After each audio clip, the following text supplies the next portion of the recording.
السلام علیکم ورحمۃ اللہ وبرکاتہ۔ الحمد للہ نحمده ونستعینه ونستغفره ونعوذ باللہ من شرور انفسنا ومن سیئات اعمالنا، اشہد ان لا الہ الا اللہ وحدہ لا شریک له، واشہد ان محمدا عبدہ ورسولہ صلی اللہ علیہ وعلى آلہ وصحبہ وسلم۔ اللہم صل علی محمد وعلى آل محمد كما صلیت علی ابراہیم وعلى آل ابراہیم انک حمید مجید۔ اللہم بارک علی محمد وعلى آل محمد كما باركت على إبراهيم وعلى آل إبراهيم إنك حميد مجيد۔ رب اشرح لي صدري ويسر لي أمري واحلل عقدة من لساني يفقه قولي۔ اللهم آت نفسي تقواها وزكها فأنت خير من زكاها، أنت وليها ومولاها۔ اللهم طهر قلبي من النفاق، وعملي من الرياء، ولساني من الكذب، وعيني من الخيانة، فإنك تعلم خائنة الأعين وما تخفي الصدور۔ أما بعد، فإن خير الحديث كتاب الله، وخير الهدي هدي محمد صلى الله عليه وسلم، وشر الأمور محدثاتها، وكل محدثة بدعة، وكل بدعة ضلالة، وكل ضلالة في النار۔ أعوذ بالله السميع العليم من الشيطان الرجيم، من همزه ونفخه ونفثه، بسم الله الرحمن الرحيم۔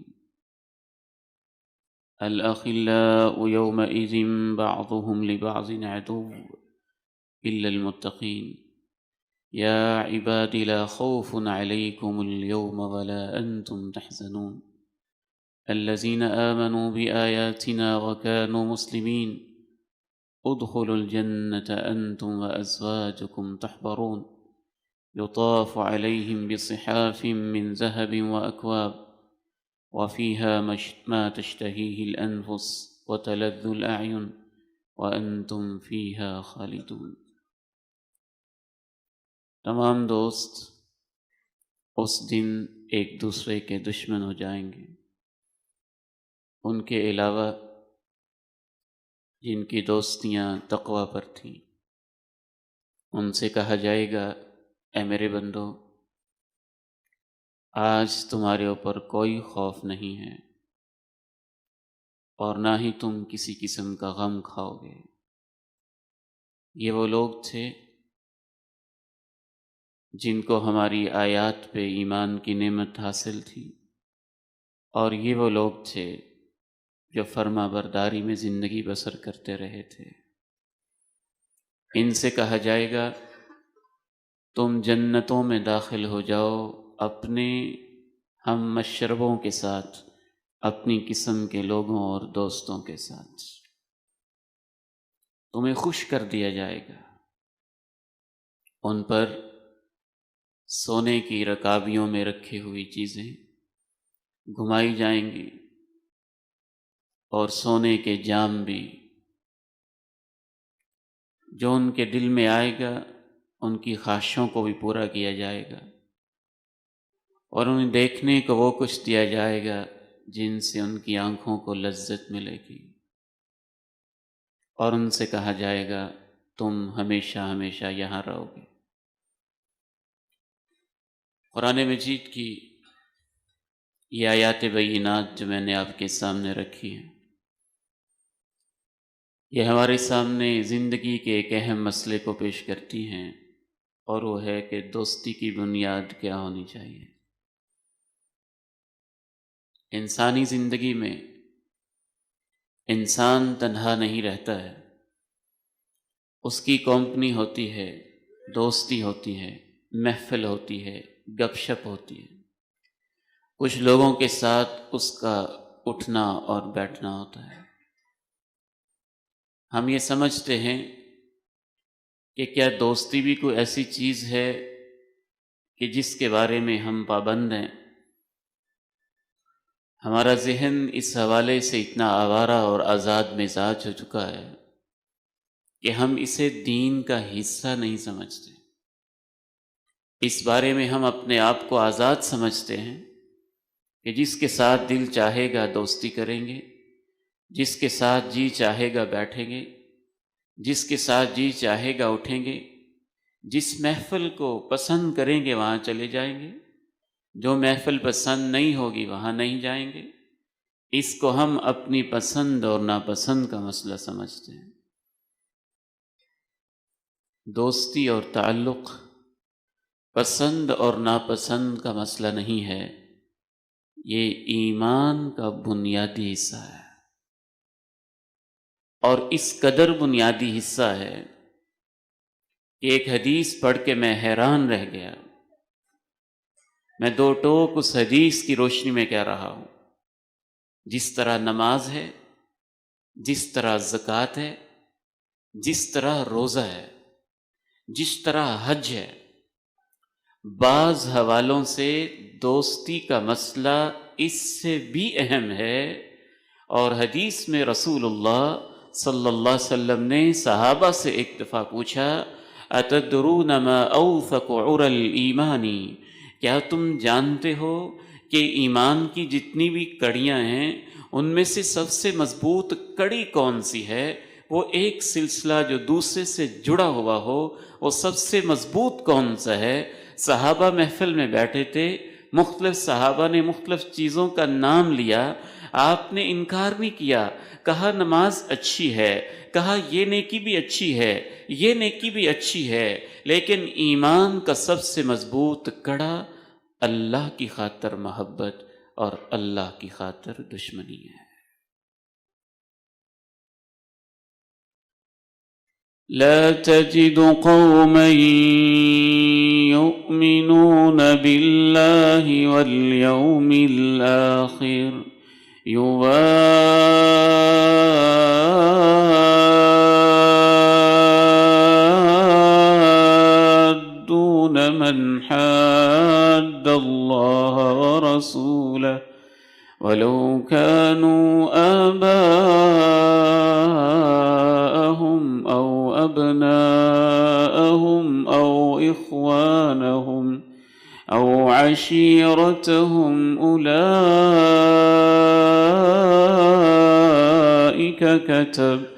كتب في قلوبهم الإيمان وأيدهم بروح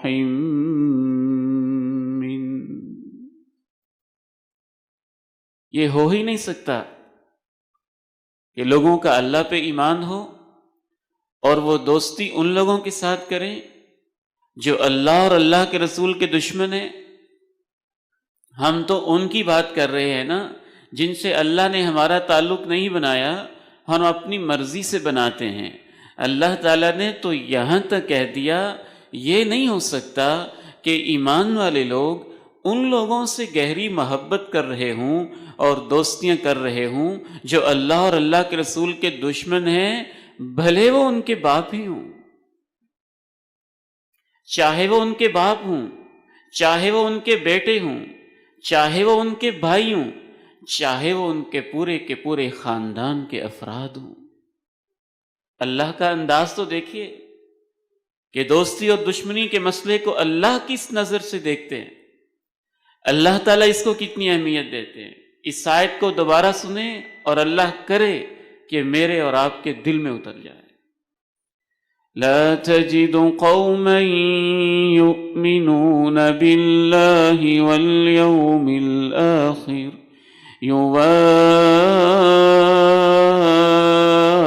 يوادون من حاد الله ورسوله ولو كانوا آباءهم أو أبناءهم أو إخوانهم أو عشيرتهم أولئك كتب في قلوبهم الإيمان وأيدهم بروح منه۔ یہ ممکن نہیں ہے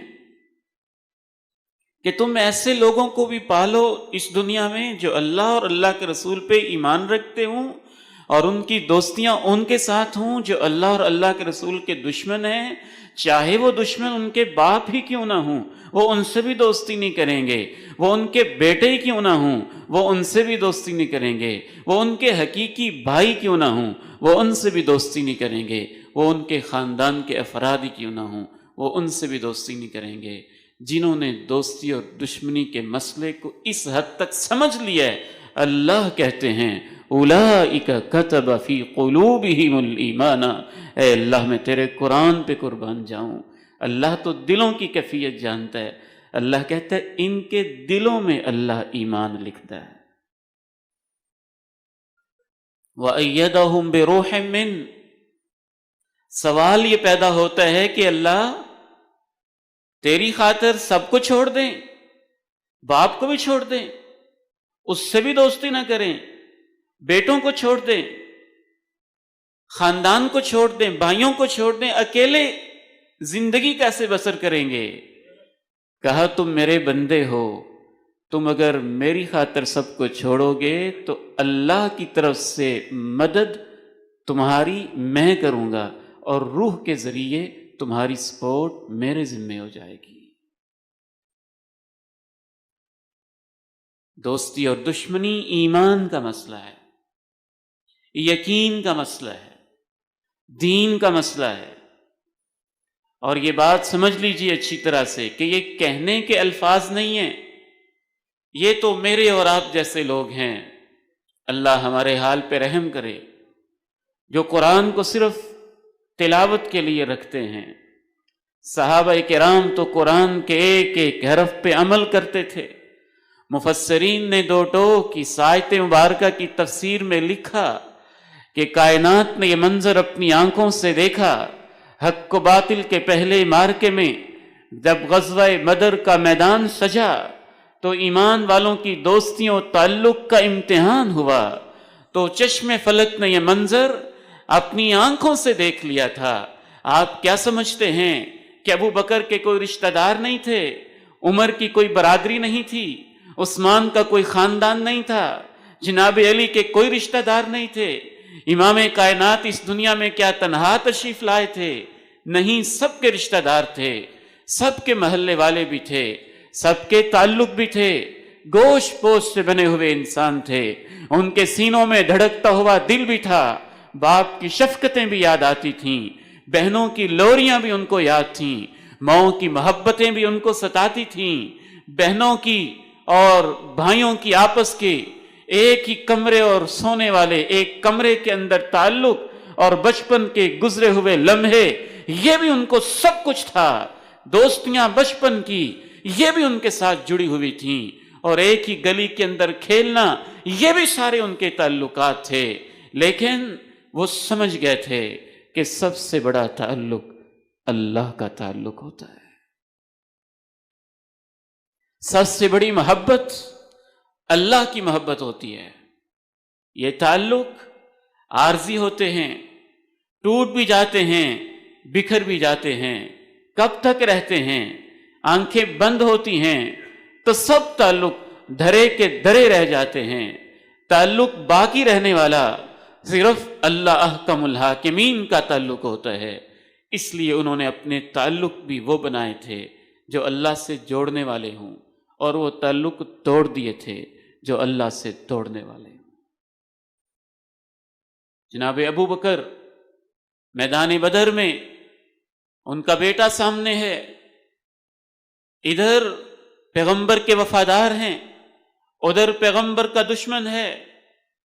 جناب علی رضی اللہ تعالیٰ عنہ ان کے کزن میدان بدر میں سامنے ہیں، اور حق و باطل کے معرکے میں بدر کے میدان میں سب سے پہلا جو مبارزت ہوتی تھی، یعنی عوامی جنگ سے پہلے جو بڑے بڑے بہادر ایک دوسرے سے آ کے انفرادی طور پہ جنگ کرتے تھے اور اپنا زور بازو آزماتے تھے، ان میں سب سے پہلے ایک طرف جناب علی آئے تھے تو دوسری طرف ان کے کزن تھے،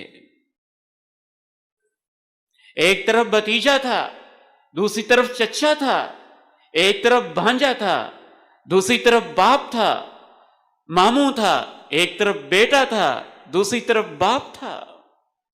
جناب سعد رضی اللہ تعالی عنہ کیا کیا ایمان والوں نے داستانیں دیکھیں، یہاں تک بھی منظر ہوا اور زمین آسمان نے اپنی آنکھوں سے ایمان کے وہ منظر بھی دیکھے کہ جب ان کی ماں نے کہا تھا تم اپنی ماں کے بڑا وفادار بنتے ہو اور تمہارا دین کہتا ہے ماں کی خدمت کرنا، میں نہیں کھاؤں گی نہیں پیوں گی جب تک امام کائنات کے منکر نہیں ہو جاتے ہو۔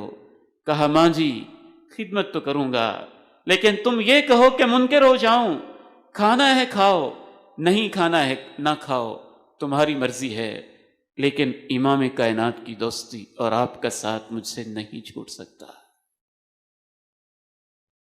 وقت اجازت نہیں دیتا کہ میں اس موضوع کو اس تناظر میں اس تفصیل کے ساتھ بیان کروں جیسے شریعت کہتی ہے۔ آج کی اس خطبہ جمعہ میں اس حوالے سے صرف 4 بنیادی باتیں میں آپ کے سامنے رکھنا چاہتا ہوں۔ تمہیدی طور پہ یہ بات سمجھ میں آ گئی کہ دوستی اور دشمنی میں اور آپ آزاد نہیں ہیں، ہم اللہ کے حکموں کے پابند ہیں۔ سب سے زیادہ محبت جس کو اللہ سے ہوتی ہے، یہ نہیں ہو سکتا کہ وہ ان کے ساتھ بھی اٹھتا بیٹھتا رہے جو اللہ کے دشمن بنے ہوئے ہیں۔ جس کو سب سے بڑھ کے اللہ اور اللہ کے رسول سے محبت ہوتی ہے، یہ نہیں ہو سکتا کہ پھر ان کے تعلق اور لوگوں کے ساتھ ہوں، بلکہ اللہ نے تو اس آیت مبارکہ میں یہاں تک کہا ہے اولئک حزب اللہ الا ان حزب اللہ هم المفلحون، یہ اللہ کی پارٹی کے لوگ ہوتے ہیں جن کی دوستیاں اور دشمنیاں اللہ کی خاطر ہوتی ہیں۔ چھوٹی چھوٹی سی آپ کی یہ سیاسی پارٹیاں اور 2 ٹکے کے یہ لوگ، ان کے لیے آپ نے کتنا تعصب پالا ہوا ہے اور کس قدر آپ کے ذہن کے اندر گند بھرا ہوا ہے، اور کیسے آپ 1-2 ووٹ کی خاطر پورے رشتوں کو پامال کر کے رکھ دیتے ہیں۔ یہ تو دنیا کی چند دن کی سیاسی دوستیاں جو اگلے ہی دن پارٹیاں بدل بھی جانی ہیں اور جنہوں نے آپ کو پہچاننے سے بھی انکار کر دینا ہے، اور یہ بھی کہ آپ سپورٹ کرتے بھی تھے، ووٹ دیتے بھی تھے کہ نہیں دیتے، ان کو پہچان بھی رہے گی کہ نہیں رہے گی۔ اللہ نے کہا پارٹی بنانا چاہتے ہو تو اللہ کی پارٹی میں آؤ نا، اللہ کی پارٹی میں آؤ۔ اولئک حزب اللہ الا ان حزب اللہ هم المفلحون، یہ جو دوستیاں اور دشمنیاں اللہ کو دیکھ کے کرتے ہیں، یہ اللہ کی پارٹی کے لوگ ہوتے ہیں۔ اللہ نے کہا دنیا آخرت میں کامیابیاں انہی کو نصیب ہوتی ہے۔ تو پہلی بات یہ ذہن میں رکھیے تمہیدی گفتگو کے بعد کہ جب آپ اچھے دوستوں کا انتخاب کرتے ہیں، دوستی تو دور کی بات ہے، اچھے لوگوں کے ساتھ دوستی نہ بھی ہو، اچھی محفل کے اندر بیٹھ جانے ہی سے اللہ اپنی رحمتیں نازل کر دیتا ہے۔ آپ جمعے کے لیے تشریف لائے، اللہ تعالیٰ آپ کا آنا قبول فرمائے۔ کوئی بھائی کہیں سے آیا، کوئی کہاں سے آیا، لمبے فاصلے کر کے اس مسجد سے، مسجد کے ساتھیوں سے آپ کی دوستی نہیں بھی ہے، تو نیک محفل کے اندر بیٹھ جانا ہی اللہ کو اتنا پسند ہے، جو ان کے ساتھ سمپلی صرف بیٹھ بھی جاتا ہے اللہ اس کے اوپر اپنی رحمت نازل کر دیتا ہے۔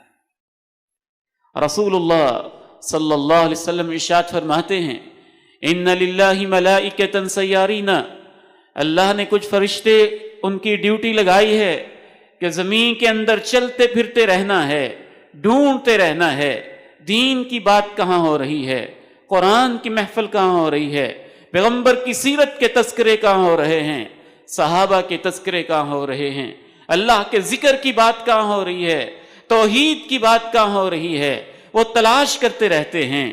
جب ان کو اپنے مطلب کی مجلس مل جاتی ہے، وہ اس کے اندر شامل ہو جاتے ہیں، اور شامل کس انداز سے ہوتے ہیں امام کائنات علیہ الصلاۃ والسلام نے ارشاد فرمایا کہ اس حد تک شامل ہوتے ہیں کہ فرشتے شامل ہوتے ہوتے آسمان تک فرشتے ہی فرشتے ہو جاتے ہیں، پھر واپس جاتے ہیں، اللہ ان سے پوچھتا ہے وَهُوَ أَعْلَمُ، اللہ خود بہت خوب جانتے ہیں۔ پوچھنے کا مطلب یہی ہوتا ہے کہ فرشتے بھی گواہ ہو جائیں، کہاں سے آئے ہو؟ ذکر کی ایک مجلس سے آئے ہیں، میرے بندے کیا کر رہے تھے؟ 5 چیزوں کا تذکرہ کرتے ہیں فرشتے، یسبحونک ویحمدونک ویہللونک ویحمدونک، اے اللہ تیری پاکیاں، اے اللہ لا الہ الا اللہ، اے اللہ الحمدللہ تیری تعریفیں، اے اللہ وہ بس اس طرح کے کلمات کہہ رہے تھے، کوئی سبحان اللہ، الحمدللہ، لا الہ الا اللہ، یکبرونک، تیری کبریائی اور تیری بڑائی کے تذکرے ہو رہے تھے، اللہ اکبر کہہ رہے تھے۔ فرشتے کہتے ہیں اے اللہ ایک اور کام بھی کر رہے تھے، جنت مانگ رہے تھے۔ اللہ پوچھتے ہیں جنت کو دیکھا ہے انہوں نے؟ کہتے نہیں۔ اللہ پوچھتے ہیں اگر دیکھ لیتے تو ان کی کیا کیفیت ہوتی تھی؟ فرشتے کہتے ہیں ایک چھٹا کام بھی کر رہے تھے، اے اللہ وہ جہنم سے پناہ مانگے جا رہے تھے، جہنم سے بچا لے، جہنم کی آگ سے بچا لے۔ کیا انہوں نے جہنم کو دیکھا ہے؟ نہیں دیکھا۔ دیکھ لیتے تو ان کی کیا کیفیت ہوتی؟ فرشتے کہتے ہیں ایک 7واں کام بھی کر رہے تھے، وَيَسْتَغْفِرُونَ، تجھ سے معافیاں مانگے جا رہے تھے، یا اللہ معاف کر دے، معاف کر دے، معاف کر دے۔ اللہ کہتے ہیں گواہ ہو جاؤ میں نے ان سب کو معاف کر دیا، میں نے ان سب کو معاف کر دیا۔ میں اپنے بیٹوں سے خصوصاً کہنا چاہتا ہوں، بیٹیوں سے کہنا چاہتا ہوں، بھائیوں سے کہنا چاہتا ہوں، آپ کہاں بیٹھتے ہیں یہ قابل غور ہے، آپ کی محفلیں کیسی ہیں یہ معمولی مسئلہ نہیں ہے، آپ کی دوستیاں کن کے ساتھ ہیں یہ معمولی بات نہیں ہے، صبح اٹھتے ہیں تو کہاں جاتے ہیں، کام سے واپس جاتے ہیں تو کن کے پاس بیٹھتے ہیں، یہ معمولی مسئلہ نہیں ہے۔ فرشتے کہتے ہیں اے اللہ ان کو تو معاف کر دیا۔ ایک شخص تھا جو ان کے پاس سے گزر رہا تھا اور وہ بھی ان کے پاس بس ویسے ہی بیٹھ گیا تھا، اس کے بارے میں کیا لکھنا ہے، اس کے بارے میں کیا فیصلہ ہے؟ اللہ کے الفاظ قابل غور ہیں۔ اللہ کہتے ہیں وَلَهُ غَفَرْتُ، اس کو تو میں نے خصوصی طور پہ اسے بھی معاف کر دیا ہے۔ پھر اللہ یہ لفظ استعمال کرتے ہیں إِنَّهُمْ أُنَاسٌ لَا يَشْقَى بِهِمْ جَلِيسُهُمْ، یہ بندے جو یہ 7 کام کر رہے تھے، تسبیح، تکبیر، تحمید، تہلیل، استغفار، جنت، جہنم سے پناہ، یہ 7 کام کرنے والے جو لوگ تھے اور ان کی جو محفل تھی، یہ ایسے مبارک لوگ ہیں اور یہ مجھے اتنے پیارے لگتے ہیں، جو ان کے ساتھ بس بیٹھ جاتا ہے میں اس کو بھی محروم واپس نہیں کرتا۔ دوستی تو بعد کا مرحلہ ہوتا ہے، بیٹھنے کا بھی اثر ہوتا ہے، گزرنے کا بھی اثر ہوتا ہے، گزرنے کا بھی اثر ہوتا ہے۔ اس لیے اللہ تعالیٰ نے جب بری محفل کا تذکرہ کیا اور ایمان والوں کے تذکرے کیے تو یہ نہیں کہا کہ وہ بری محفل میں ان کی دوستیاں نہیں ہوتی، بلکہ اللہ نے ایک خاص لفظ استعمال کیا، وَعِبَادُ الرَّحْمَنِ الَّذِينَ يَمْشُونَ عَلَى الْأَرْضِ هَوْنًا وَإِذَا خَاطَبَهُمُ الْجَاهِلُونَ قَالُوا سَلَامًا۔ رحمان کے بندے وہ ہیں جو زمین پہ عاجزی سے چلتے ہیں، جاہلوں سے الجھتے نہیں، سلام کہہ کے گزر جاتے ہیں۔ جاہلوں سے دوستی تو دور کی بات ہے، ان سے الجھتے بھی نہیں، ڈیبیٹ بھی نہیں کرتے، سلام کہہ کے گزر جاتے ہیں۔ اور بری محفل کے پاس سے کیسے گزرتے ہیں، اللہ نے اس کا بھی تذکرہ کیا، وَالَّذِينَ لَا يَشْهَدُونَ الزُّورَ وَإِذَا مَرُّوا بِاللَّغْوِ مَرُّوا كِرَامًا وَإِذَا مَرُّوا بِاللَّغْوِ مَرُّوا كِرَامًا۔ بری محفل میں وہ جاتے ہی نہیں اگر ان کو فضول قسم کی مجلس سے کہیں گزرنا پڑ جائے، بڑے وقار کے ساتھ گزر جاتے ہیں، بڑی عزت کے ساتھ گزر جاتے ہیں، سنجیدگی کے ساتھ گزر جاتے ہیں۔ تانکنا جھانکنا تو دور کی بات ہے، وہ توجہ ہی نہیں دیتا یہاں کیا ہو رہا ہے، ٹکٹکی باندھ کے دیکھنا تو دور کی بات ہے، اس میں شامل ہونا تو دور کی بات ہے، ان کے گزرنے کا انداز یہ ہوتا ہے وَإِذَا مَرُّوا بِاللَّغْوِ مَرُّوا كِرَامًا۔ فضول محفل، فضول مجلس، فضول کام، فضول بات، فضول حرکت ان کے پاس سے گزرتے ہیں تو ان کے گزرنے کا انداز بڑا کریمانہ ہوتا ہے، بڑا سیریس ہوتا ہے، بڑا سنجیدہ ہوتا ہے، کیونکہ وہ جانتے ہوتے ہیں بری محفل کا اثر کیا ہوتا ہے۔ رسول اللہ صلی اللہ علیہ وسلم نے اس کو ایک مثال کے ساتھ سمجھایا، فداہ ابی و امی، میرے ماں باپ آپ کی باتوں پہ، آپ کی ذات پہ قربان جائیں۔ کس محبت کے ساتھ آپ نے سمجھایا، یہاں بھی آپ نے دوست کا لفظ استعمال نہیں کیا، دوست کے لیے صدیق کا لفظ آتا ہے، ساتھ چلتے ہیں رفیق کا لفظ آتا ہے، گہری دوستی ہو خلیل کا لفظ آتا ہے۔ عربی زبان بڑی گہری ہے، دوست نہیں ہے بس ویسے ساتھ بیٹھ گئے ہیں، اس کے لیے جلیس کا لفظ آتا ہے۔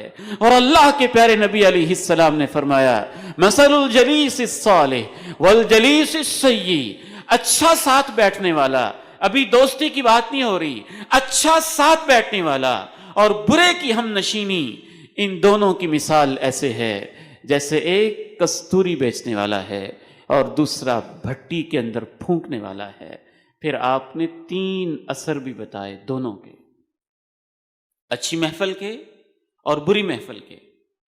ابھی دوستی شروع نہیں ہوئی، ساتھ بیٹھنا شروع ہوا ہے، محفل بدلی ہے، دوستی کا مرحلہ بعد میں آتا ہے، اٹھنا بیٹھنا شروع ہوا ہے، مجلس شروع ہوئی ہے، گپ شپ شروع ہوئی ہے، بس ابھی کچھ ابتدائی تعارف سا ہونے لگا ہے۔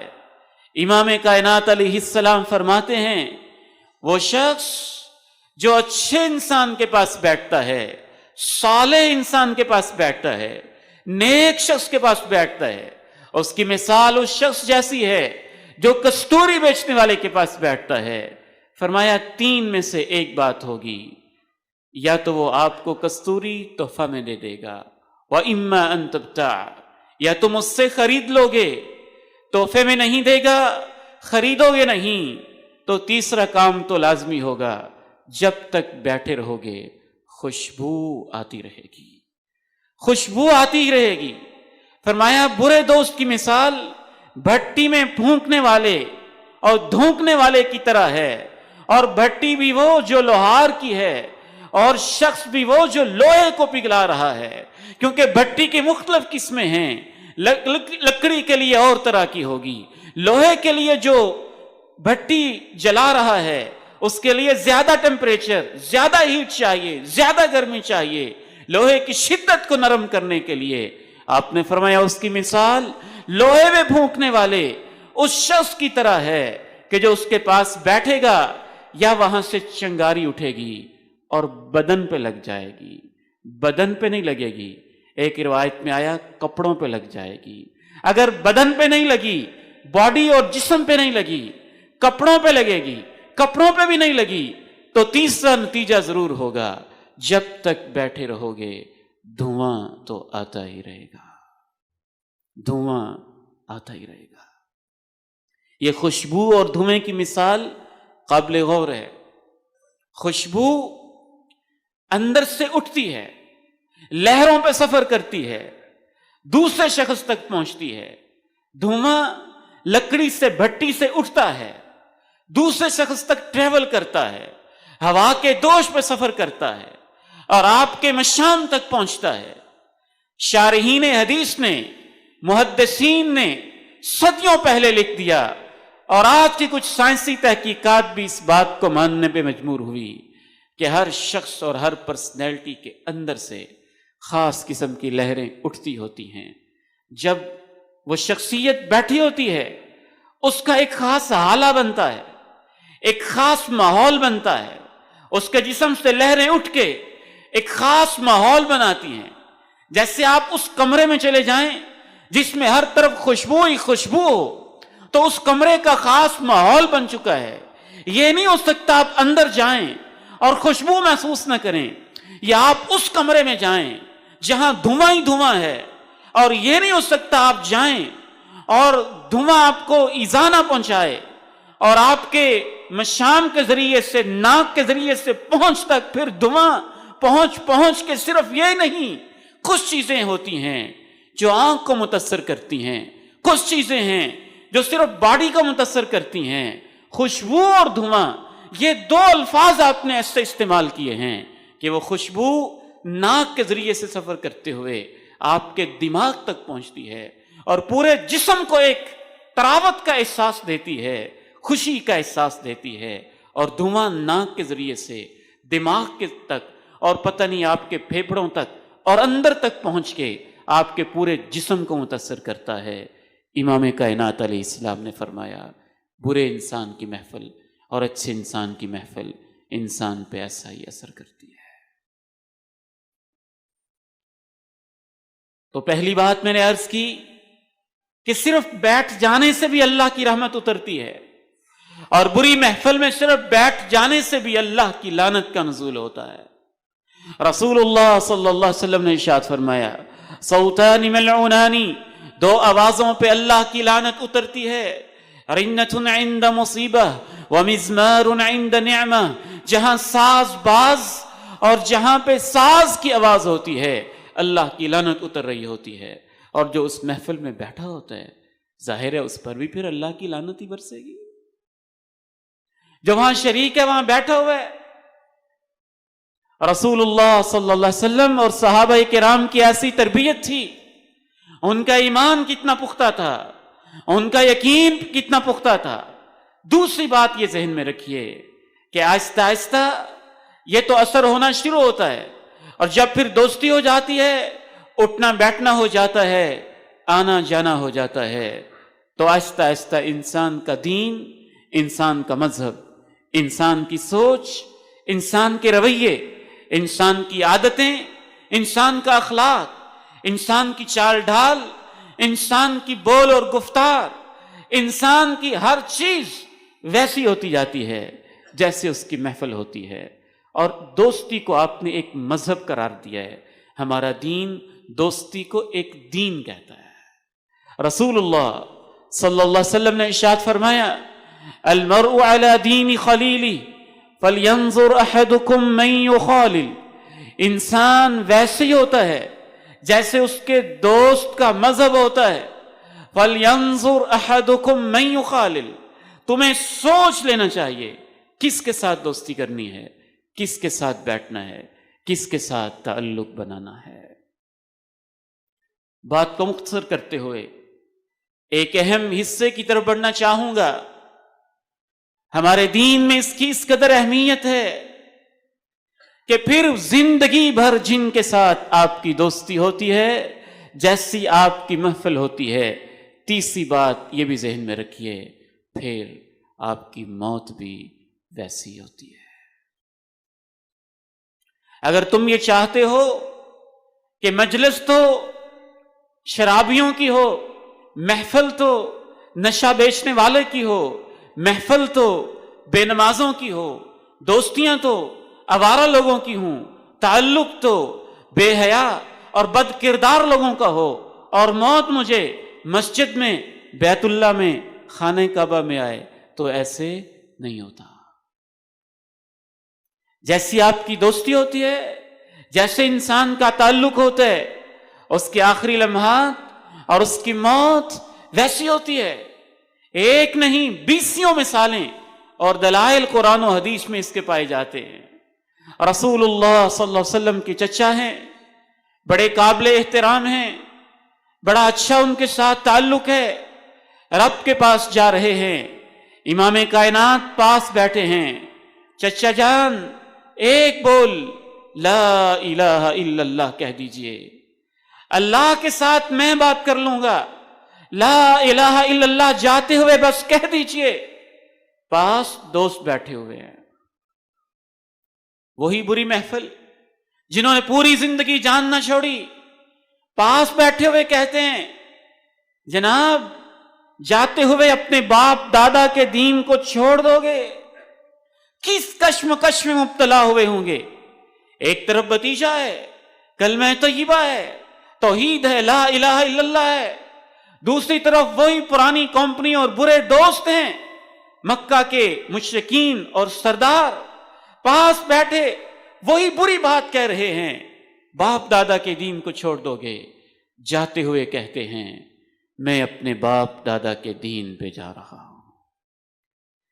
انک لا تہدی من احببت ولكن اللہ یہدی من یشاء۔ آپ ہدایت نہیں دے سکتے، اللہ دیتا ہے جس کو چاہتا ہے۔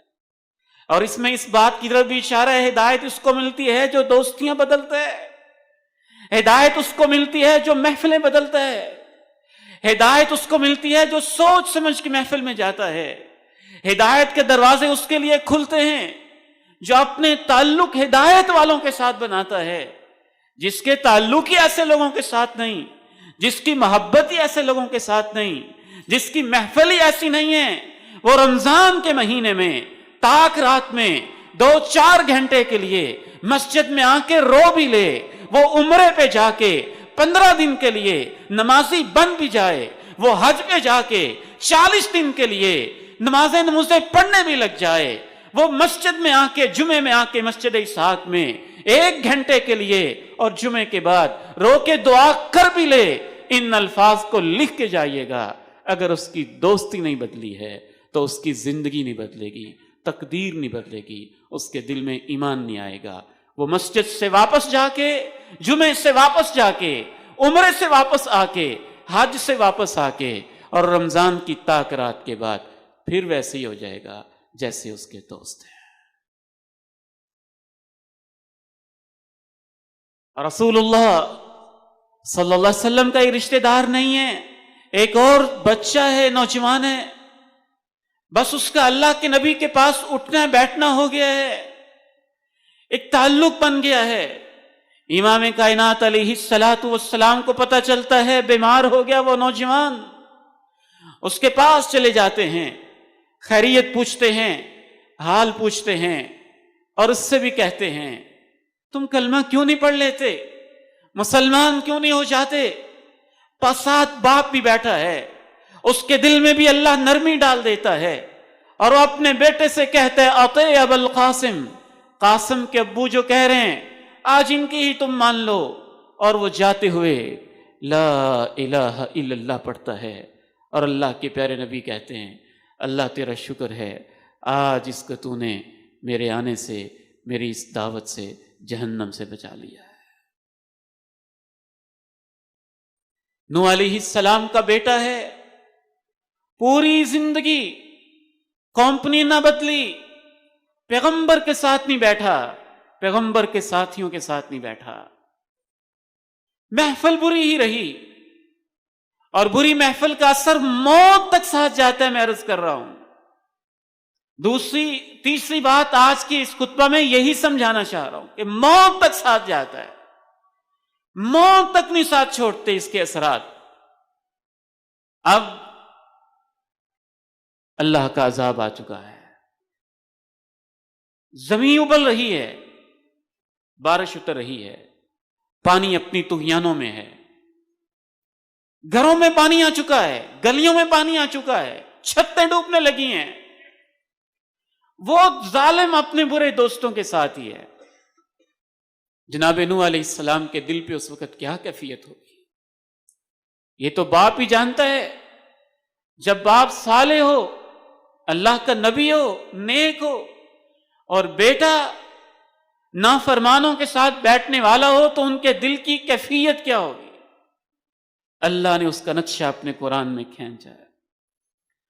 وَنَادَى نُوحٌ ابْنَهُ وَكَانَ فِي مَعْزِلٍ يَا بُنَيَّ ارْكَبْ مَعَنَا وَنَادَى نُوحٌ ابْنَهُ وَكَانَ فِي مَعْزِلٍ۔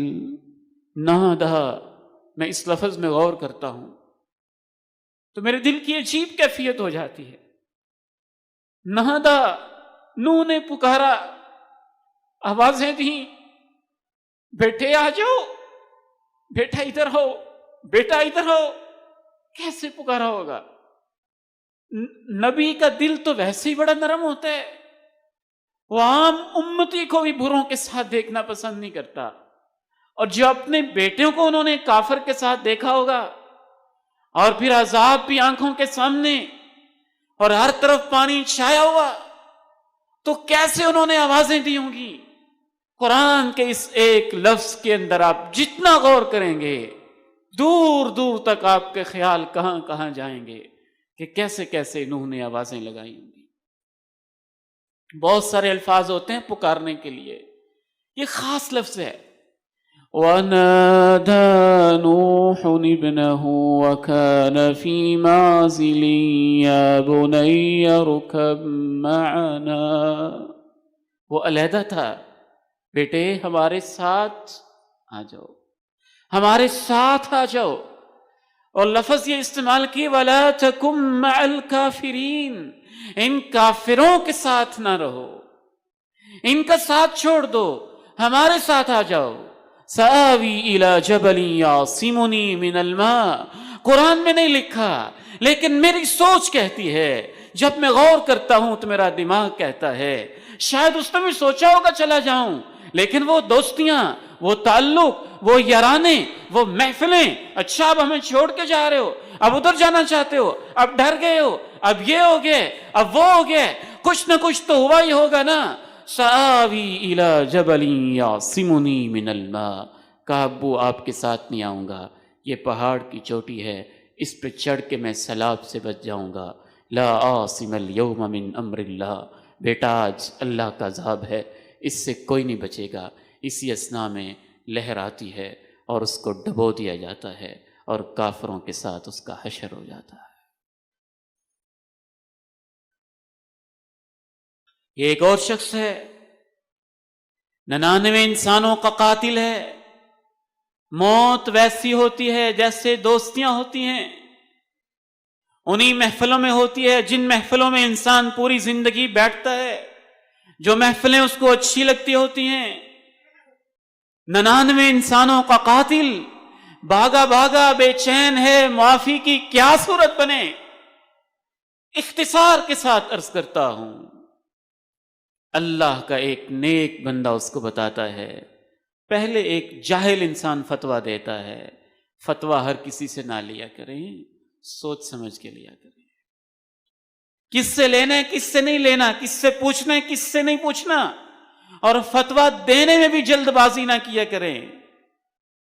پوری زندگی وابستہ ہوتی ہے بعض دفعہ ایک مسئلے کے ساتھ، اور ہم جھٹ سے فوری بتا دیتے ہیں۔ عالم خاموش ہے، مقتدی کہتا ہے میں بتا دیتا ہوں، امام صاحب بیٹھے ہیں، نمازی کہتا ہے میں بتا دیتا ہوں، یہ بھی کوئی مسئلہ ہے، آپ سے تو پوچھ ہی نہیں رہا۔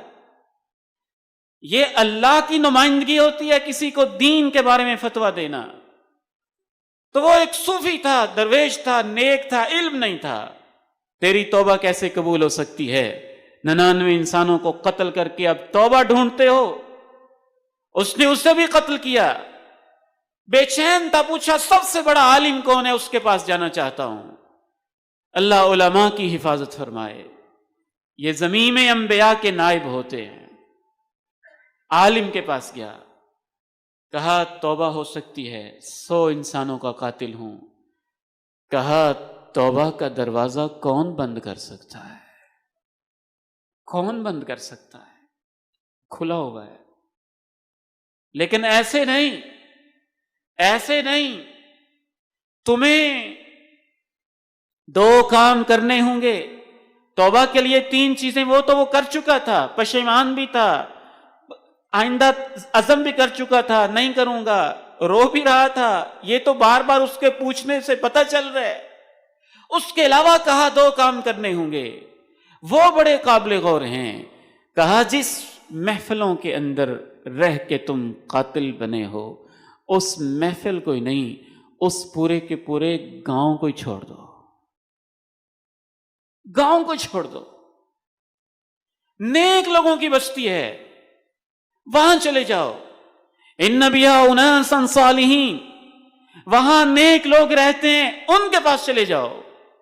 نیک لوگوں کی محفل میں جانا اللہ کو اتنا پسند آتا ہے، ابھی پہنچا نہیں، راستے میں موت آ جاتی ہے، عذاب کے فرشتے آتے ہیں، ہم اس کی روح کو لے کے جائیں گے، رحمت کے فرشتے لے کے آتے ہیں، ہم اس کی روح کو جنت میں لے کے جائیں گے۔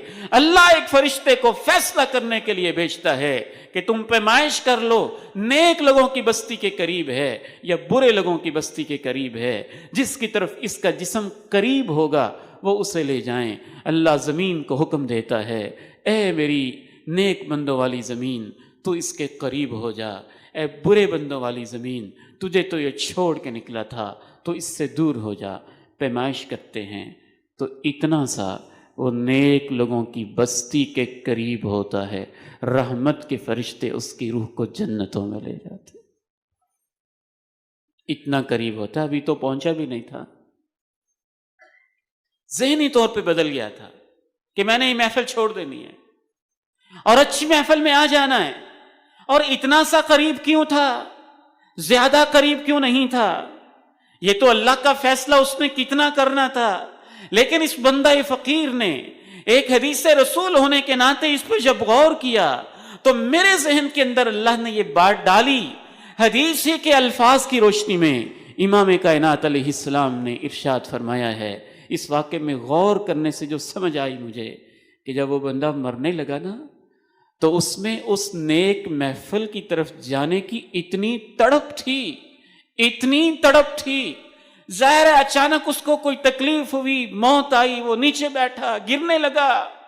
جب گرنے لگا زمین کے اوپر، فَنَأَى بِصَدْرِهِ نَحْوَهَا، تو اس نے اپنے سینے سے زور لگا کے نیک لوگوں کی بستی کے قریب ہو گیا۔ اس نے آخری کوشش یہ کی کہ جب زمین پہ گرا تو اپنے سینے کو زور سے نیک لوگوں کی بستی کے قریب کر دیا۔ یہ اس کی آخری مرتے ہوئے بھی کوشش، اور سینے کے ساتھ زور لگا کے جو وہ اتنا سا نیک لوگوں کی بستی کے قریب ہوا تھا نا، باقی کام اللہ نے خود کر دیا، اور نیک لوگوں کی زمین کو خود قریب کر کے اس کی روح کو اللہ نے جنتوں میں پہنچا دیا۔ آخری بات، اور اس کے ساتھ ہی میں اجازت چاہتا ہوں، قیامت کے دن بھی انسان انہی کے ساتھ ہوگا جن کے ساتھ اس کی دوستی تھی۔ الأخلاء يومئذ بعضهم لبعض عدو إلا المتقين يا عباد لا خوف عليكم اليوم ولا أنتم تحزنون۔ سب دوست دشمن بن جائیں گے، اتنے دشمن، قرآن نے وہ بھی نقشہ کھینچا، وَيَوْمَ يَعَضُّ الظَّالِمُ عَلَى يَدَيْهِ يَقُولُ يَا لَيْتَنِي اتَّخَذْتُ مَعَ الرَّسُولِ سَبِيلًا يَا وَيْلَتَى لَيْتَنِي لَمْ أَتَّخِذْ فُلَانًا خَلِيلًا لقد أضلني عن الذكر بعد إذ جاءني وكان الشيطان للإنسان خذولا۔ ظالم اپنے دونوں ہاتھوں کو چبا چبا کے کاٹے گا۔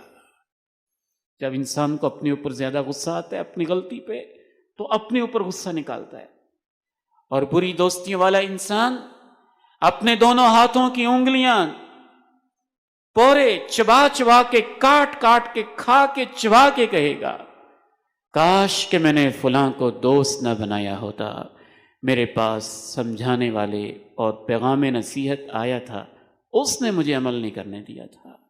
حقیقت میں شیطان انسان کو ذلیل کرتا ہے، بلکہ ایک دوسرے پہ لعنت بھیجیں گے۔ امام غزالی رحمہ اللہ نے یہاں تک لکھا، یہ لعنت کا تذکرہ تو اللہ کے قرآن میں ہے، اور یہ بات امام غزالی کی ہے کہ جب برے لوگوں کو پکڑ پکڑ کے اللہ جہنم کی طرف بھیج رہے ہوں گے اور ان کی محفلوں میں بیٹھنے والے لوگ دیکھیں گے کہ ان کو جہنم کی طرف لے جایا جا رہا ہے، تو کہیں گے کاش ہم نے کتے اور خنزیر کو دوست بنایا ہوتا اور اس کو دوست نہ بنایا ہوتا۔ یہ ہمیں بری راہوں پہ لے کے گیا تھا، اور اس کے برعکس نیک لوگ ممبر پہ، نور کے ممبروں پہ، کستوری کے ٹیلوں پہ، عرش کے سائے میں بیٹھے ہوں گے۔ انبیاء اور شہداء بھی ان کو دیکھتے ہوں گے کہ ان کی دوستیاں کیا خوبصورت دوستیاں ہیں، ان کے تعلق کیا خوبصورت تعلق ہیں۔ آخری ایک پیغام دینا چاہتا ہوں کہ پہلے صرف دوستیاں گلی محلے کی ہوتی تھیں، اور آج گلی محلوں سے بھی زیادہ خطرناک دوستیاں آپ کی موبائل کی دوستیاں ہیں، آن لائن دوستیاں ہیں، فیس بک کی فرینڈ لسٹ ہے، واٹس ایپ کے گروپ ہیں اور یوٹیوب کے چینلز ہیں۔ گلی محلے کی دوستیوں میں ہم کچھ نہ کچھ پھر بھی جانتے ہوتے تھے، یہ فلاں ہے، فلاں کا بیٹا ہے۔ یہاں تو ہم جانتے بھی نہیں۔ تو آپ کو خصوصاً میرے نوجوان بیٹوں کو، بھائیوں کو غور کرنا ہوگا کہ آپ اپنے 24 گھنٹوں میں سے زیادہ وقت کن چینلز پہ گزارتے ہیں، کن گروپوں میں گزارتے ہیں، فیس بک کی کن دوستیوں میں گزارتے ہیں، گلی محلے کے کن تعلق میں گزارتے ہیں۔ اگر وہ اچھے ہیں تو آپ کو مبارک ہو، اگر وہ برے ہیں تو آپ کا انجام خطرے میں ہے۔ اللہ تعالیٰ سے دعا ہے ہمیں اس مسئلے کو سمجھنے اور اس پہ عمل کی توفیق نصیب فرمائے۔ وآخر دعوانا ان الحمد للہ رب العالمین۔